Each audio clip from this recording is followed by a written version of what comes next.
Uy, Bumalik na yata. Sek, magkape ka muna. Gumaling na doon.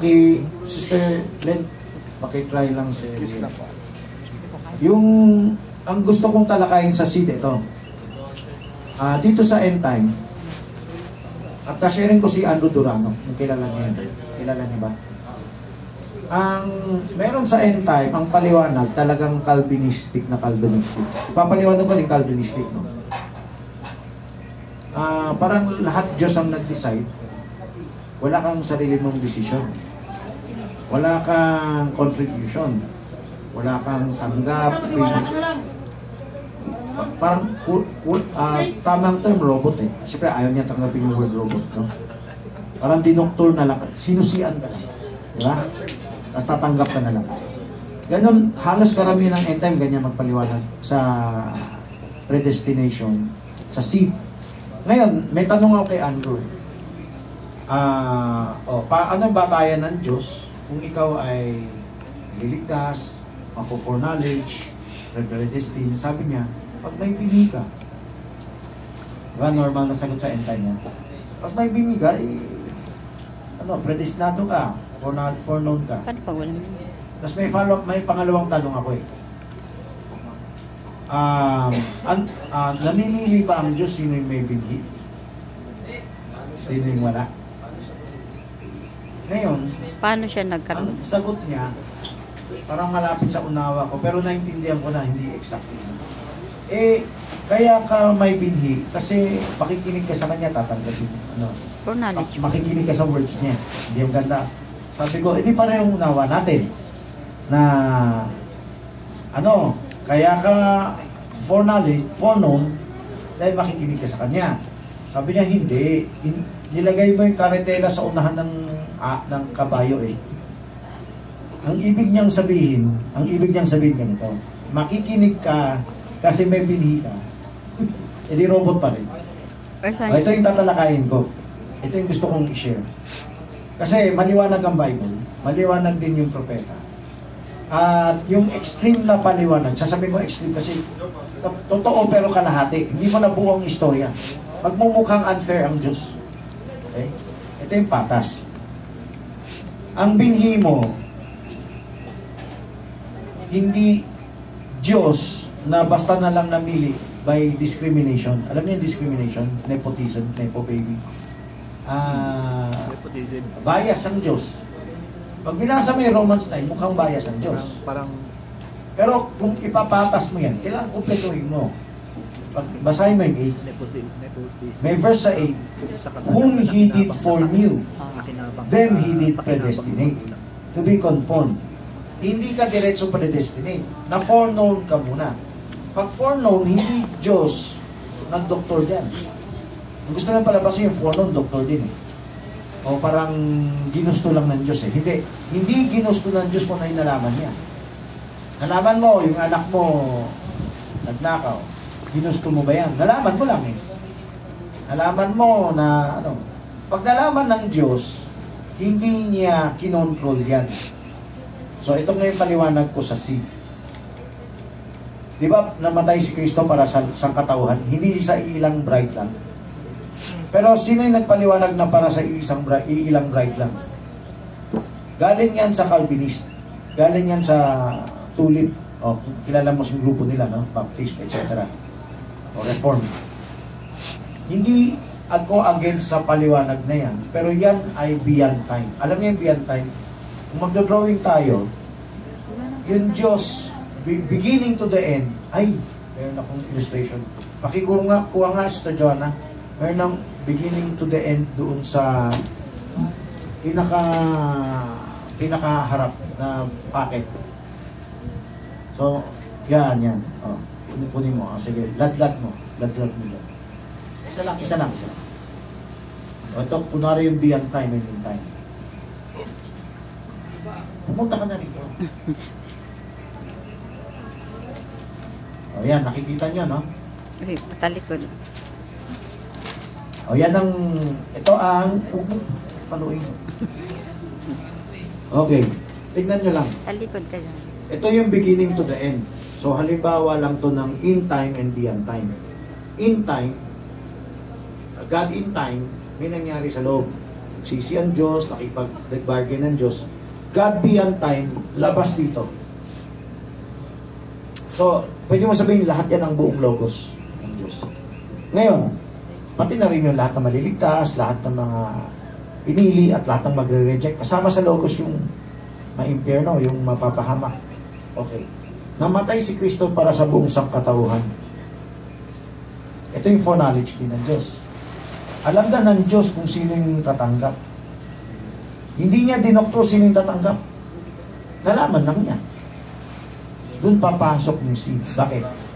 Lahat may potential ng seed. Ang paliwanag ko sa seed ito. Ang spirito ni Adan sa iyo, so lahat ng tao may spirito ni Adan. No? May spirito din ng serpent seed. Hybrid ayon. Yan yung seed na nasa atin. O, mayroon din sila tinutulong. May seed tayo na sa Diyos, di ba? Yan na yung logos. Pwede mo ito pay. Ay, sumito kaya. Patulong ka naman. So, gusto niyo ba premium? Ngayon,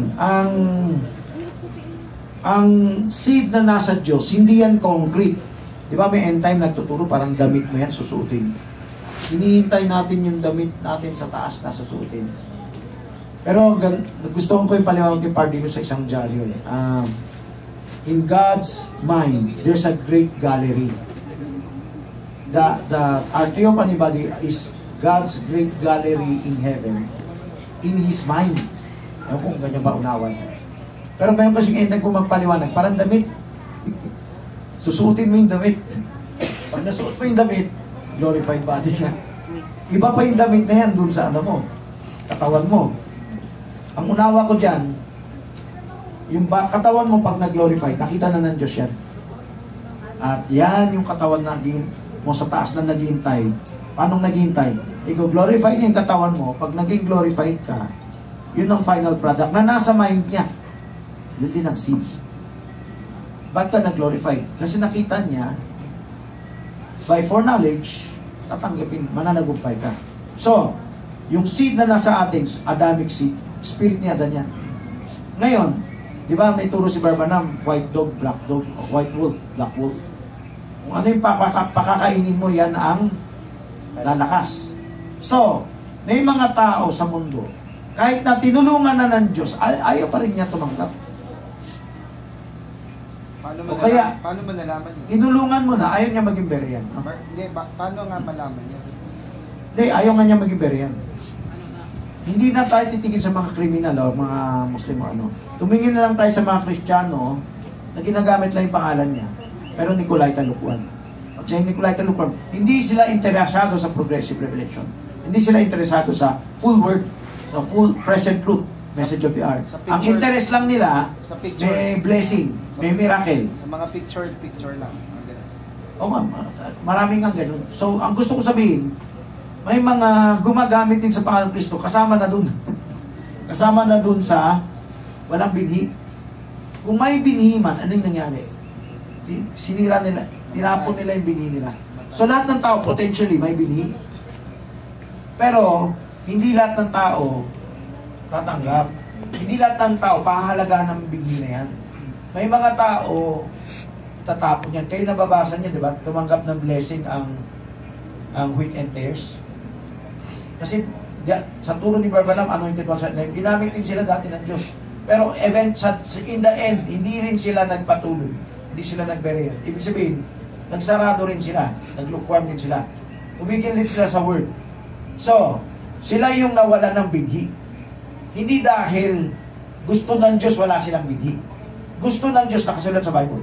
Lahat ay maligtas. Pero hindi niya pwedeng pilitin yung tao. Pwedeng tinutulungan na ng Diyos yung tao. Ay, matigas pa yung ulo ng tao. May mga taong ganun, di ba? So, yung nakasulat sa Bible na total depravity, wala kang magagawa kasi kung dito Diyos lang tutulong sa'yo. Hindi ka nga daw malalaglag. Dahil alam ng Diyos, pahahalagahan mo siya. Sir Francis, hindi ka nga daw malalaglag dun sa kamay niya eh. Pero ito nga, hindi ka malalaglag kasi Romans 8:28, for all things work for good to them that love God. Hindi naman work of salvation yung ano eh. Pinag-usapan. yung mamahalin mo siya eh. Gusto mo sundin siya kaso hindi mo kaya ka tinulungan ng Diyos. Yan ang total depravity. Yan ang biblical na Calvinist. 1 minute. So, hindi siya mali against kay Arminian.